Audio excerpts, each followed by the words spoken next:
deflection. So the weight of the motor given to us is 150.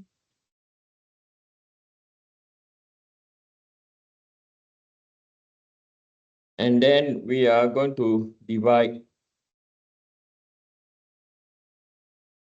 the deflection of the beam. And then we're going to divide by 1/12. And this is what is required for question number 1 in your homework. Okay. So this will get, this is to convert inches to what? Feet.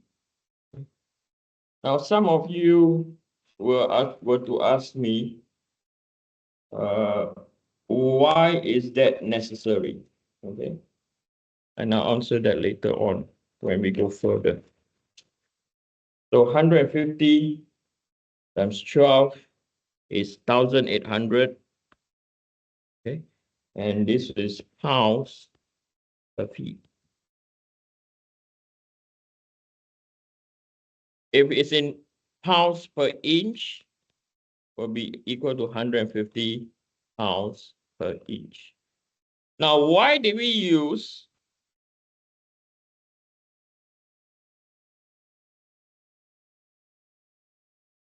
or why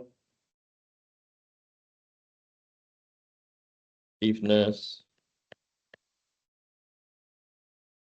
pound per feet was used? Okay. Right? Why this is used? Because at the end of the day, when we write out the equation of motion,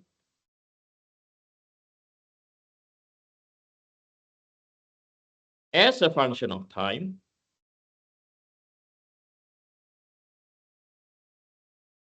right? As a function of time, what do we get?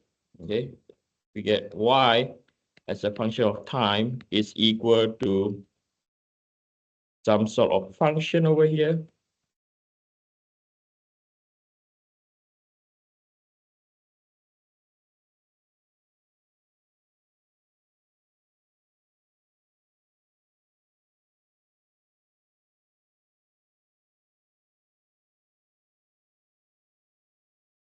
And this function, the units is in what?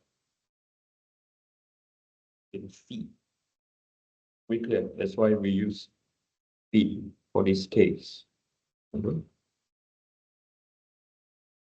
So now what we have discovered, right?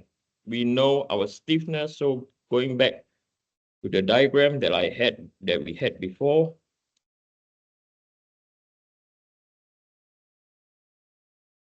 Right, coming back to this diagram. Okay. We know that K for this case is equal to what? 1,800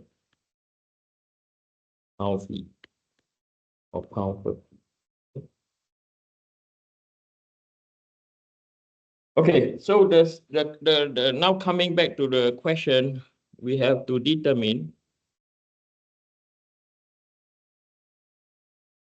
resonant frequency or natural resonant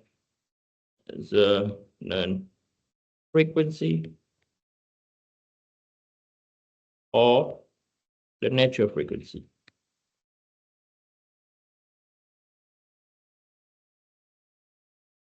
So the omega n is equal to square root A over M. That is what we have.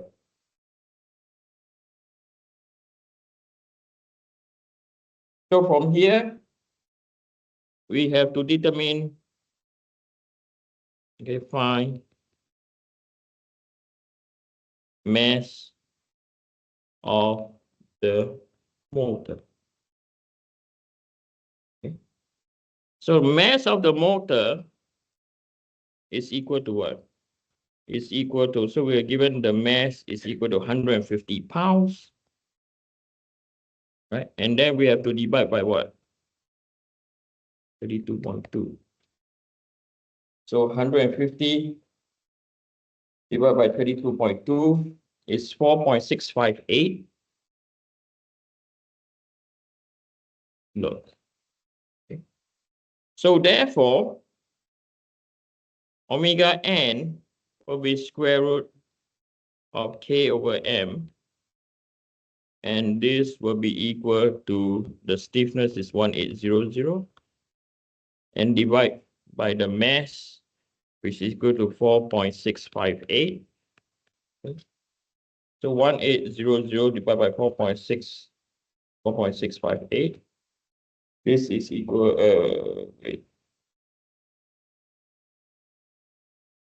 is equal to, I get a funny number. 19.658 radians per second. Okay. Now, I will strongly encourage you to use stiffness as pound per feet. Okay, don't go for pound per inch. If we were to use stiffness in pound per inch, down here we have to convert to what? Pound per feet. So up here, right?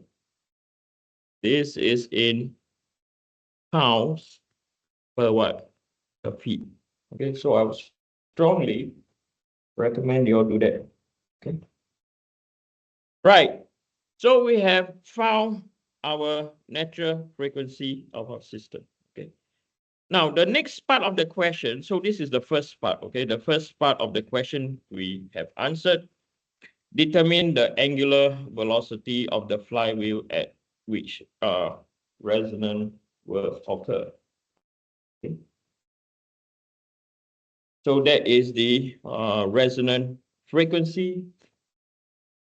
Now, the next thing that we are going to determine, the next part of the question,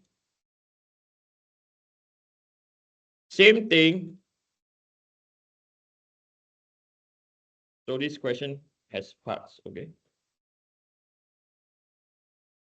What will be the amplitude of steady state vibration, okay, of the flywheel in the same problem that we have if the angular velocity of the flywheel is at 20 radians per second? Okay, so this is what we have been asked. So I'm going to continue on the next page. Yeah, Eugene. Okay, seriously.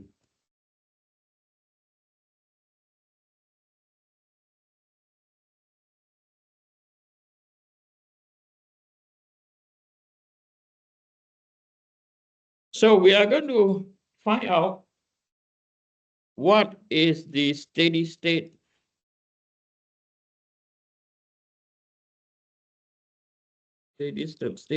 vibration of the what? Of the motor. So we are going to focus on the motor. Okay, so we are going to focus on the what? On the motor. So we have written this equation earlier, which I'll write again.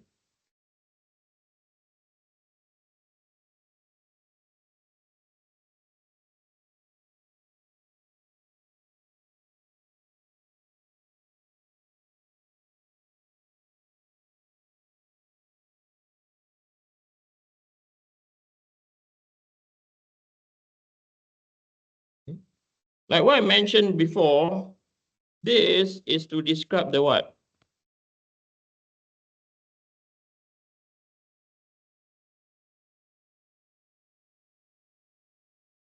This function over here is due to what?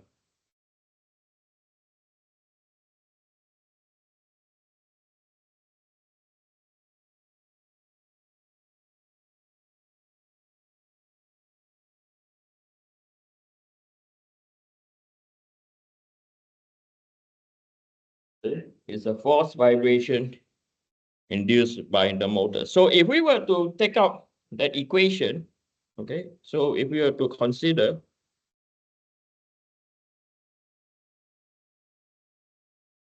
F naught over K, sine omega naught t over 1 minus by omega naught squared over omega naught n squared. Okay. So what do we have? So we start to gather the information we have. We know K is equal to 1,800 pounds per feet. Okay. Now from the question, we know that omega. So what is given down here? Okay, I want you to like take note. All these are just information. Okay, but you need to know what each information means. Okay. The angular velocity of the flywheel is what? 20 radians per second. Okay, so this represents your what? Omega naught. Remember, I told you guys about your RPM of your car, right? Okay, this is the RPM. Okay, so we have K equal to 1,800 omega naught. We know, and next we have what? Omega n. Omega n is equal to, we calculate omega n, which is equal to what? 19.658.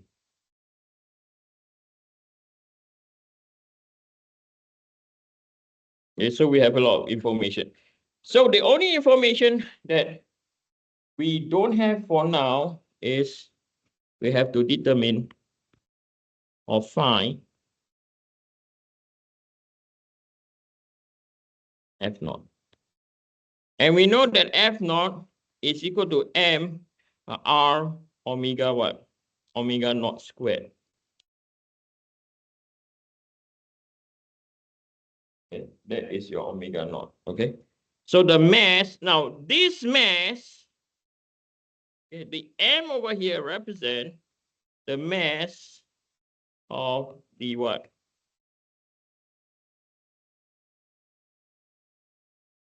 Of the unbalance, which is equal to what? Which is equal to 0. If we go to the original question, equal to what? 0.25. Okay, or 0.25 divided by what?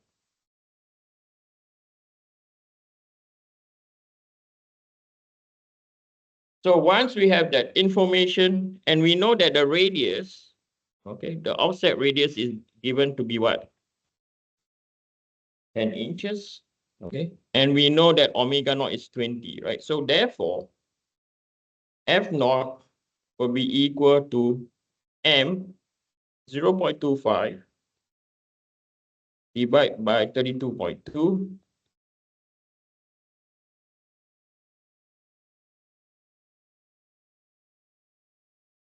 Then we have to multiply by the radius 10.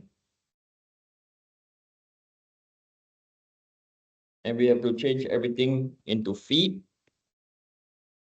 Okay, so this is the divide by 12 is inches to feet.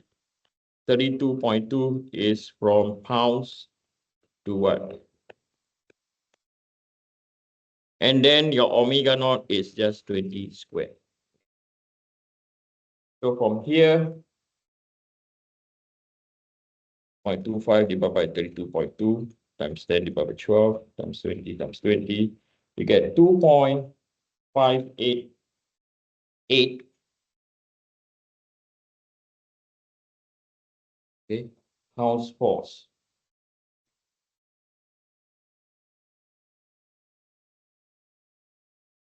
So now we have to put everything in.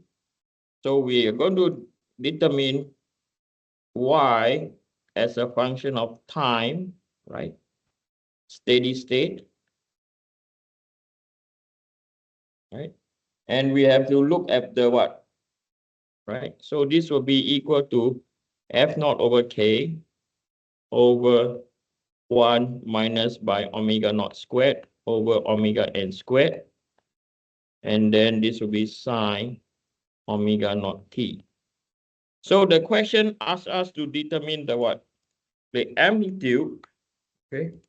So this is the question if we forget. So ask us to determine the amplitude. Not this one. This one later. The question asks us to determine the amplitude of the steady state vibration. So we know amplitude, this represent the what? The amplitude. So the amplitude is equal to 2.588 divided by the stiffness over 1 minus by omega naught squared is 20 squared divided by what? I can't remember the resonant frequency. 19.658.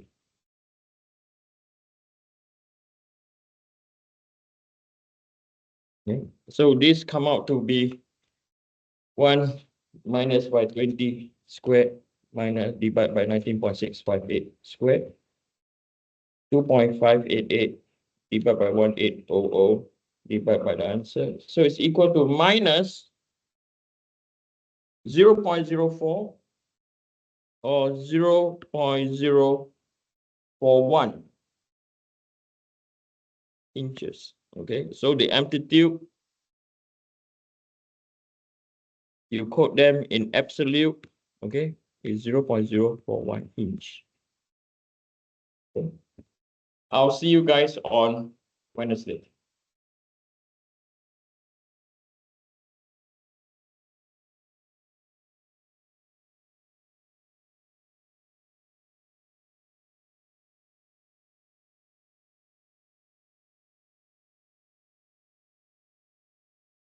Good question.